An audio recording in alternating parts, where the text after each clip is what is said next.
Hi friends, Sarika recipe मराठीमध्ये तुमचं खूप खूप स्वागत आहे। आज आपण झटपट बनणारी चविष्ट झणझणीत आणि मस्त अशी हिरव्या मुगाची सुकी भाजी किंवा उसळ कशी करायची ते पाहणार आहे। भाजीला काय करावं सुचत नसेल तर तुम्ही या पद्धतीने मूग भिजवून छान अशी उसळ बनवू शकता। मस्त झालेली आहे, कमी साहित्यात तेवढीच चविष्ट, तुम्हाला बघून कळत असेल मस्त झालेली आहे। नक्की एकदा करून बघा, तुम्हाला पण ही रेसिपी खूप आवडेल। तर चला वेळ न घालवता व्हिडिओला सुरुवात करूया।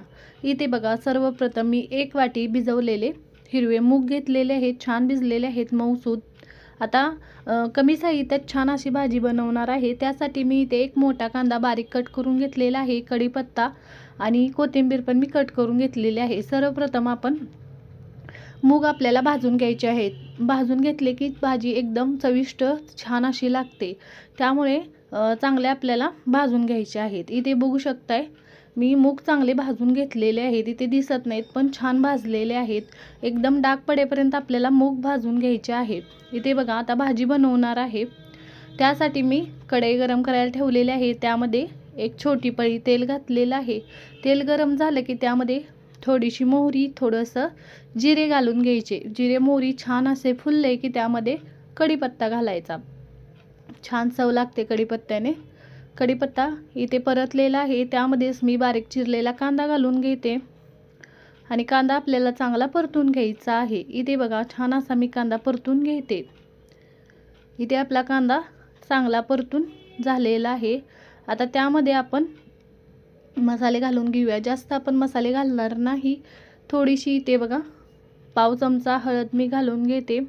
1 चमचा घरगुती आपलं लाल तिखट, तुमच्या आवडीनुसार तुम्ही तिखट घाला आणि थोडीशी मी धनेपूड घालते, एकदम थोडी, नाही घातली तरी पण छान भाजी लागते।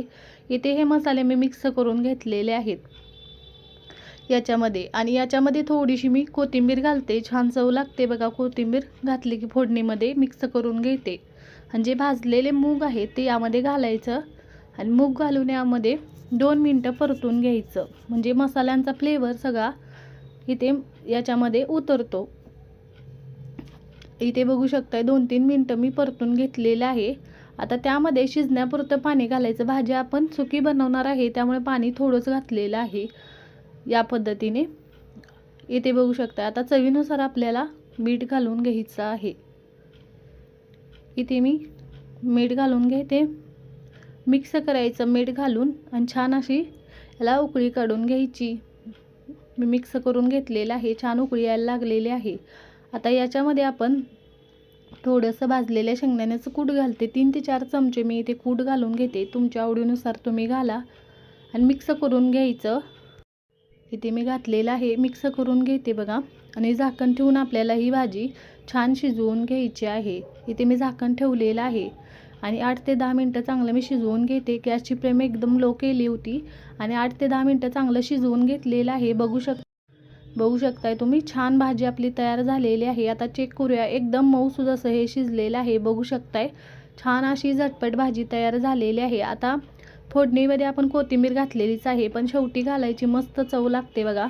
कोथिंबीर घाला आणि मिक्स करून घ्यायचं। मी इथे गॅस बंद केलेला आहे आणि छान मिक्स करून घेते। झटपट चविष्ट आणि एकदम मस्त भाजी आपली तयार झालेली आहे। नक्की एकदा तुम्ही या पद्धतीने करून बघा। सर्व करते बघा, तुम्हाला बघून कळत असेल किती छान अशी भाजी आपली झालेली आहे। एकदम गावरान पद्धतीने आपण ही भाजी बनवलेली आहे, कमी साहित्यात तेवढीच चविष्ट अशी, तुम्ही झटपट अशी बनवू शकता। मस्त झालेली आहे, एकदा करून बघा, तुम्हाला पण ही रेसिपी खूप आवडेल। एकदम छान होते, चविष्ट, झणझणीत आणि मस्त। नक्की करून बघा आणि कमेंटमध्ये जरूर सांगा तुम्हाला आजचा व्हिडिओ कसा वाटला। व्हिडिओ आवडला असेल तर व्हिडिओला लाईक करा, शेअर करा, चॅनलवर नवीन असाल तर चॅनलला सबस्क्राईब करा, बेल आयकॉनला क्लिक करा। व्हिडिओ पाहिल्याबद्दल धन्यवाद।